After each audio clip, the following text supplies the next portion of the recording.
Why are relationships so damn hard? Because we like to point the finger versus look at ourselves and heal our own triggers and heal our own emotions. That's the truth. And you might not want to hear it. Everybody thinks that it's this person's problem and this, that, and the other. But in reality, you have to take full accountability and full ownership of why the situation is what it is. Every single person has to work together. The way that I think about a relationship or even business, if we're searching to go to this island to be the best place it can be, but one side of the boat's rowing at 100% and one's rowing at 90%, we're going to do a big circle.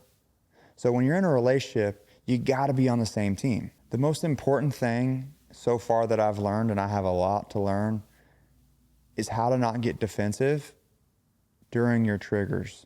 How can you grow? When somebody's accountable and they're being honest with you, because that's love. Love is being honest with someone.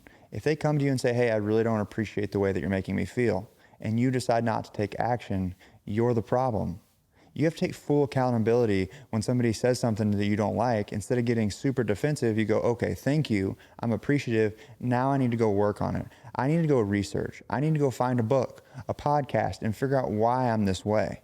And the hardest part about this is when you do it again versus respond a different way.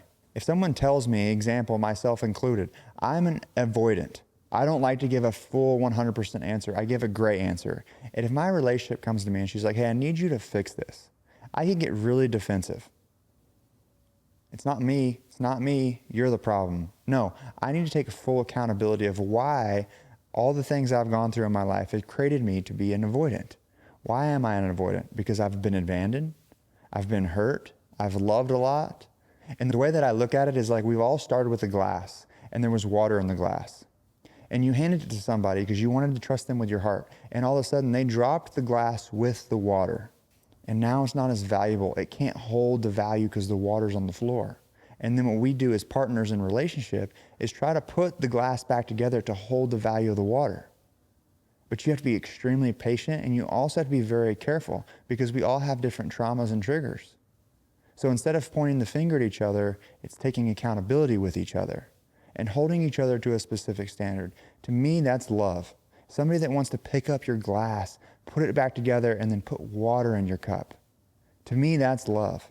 I had a real hard time of saying I love you because of the damage that's happened to my heart and my mind.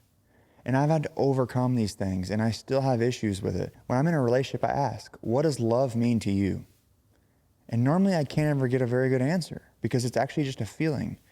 But it's really a choice. But the choice has to be defined of what love is, because if you can't define it, you can't love it.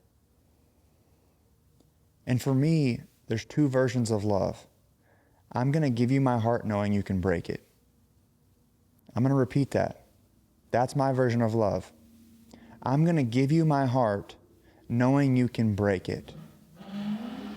That's love. The other side of that, of the metaphor, is I'm going to jump out of the plane and you're my parachute. You have to save me because we're accountable. We're a team. That's what I believe in.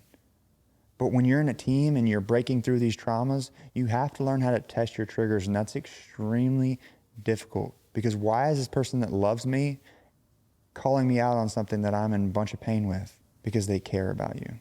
If they didn't care, they wouldn't mention it. So for relationships, learn how to test your triggers, learn how to take full accountability with your actions as well as your responses, and understand that your mind is in control, not your emotions. And if you need to take a step and go for a walk, go take a walk. Learn how to communicate with your partner, but the first part about that is study yourself so that you can be the best version for your partner.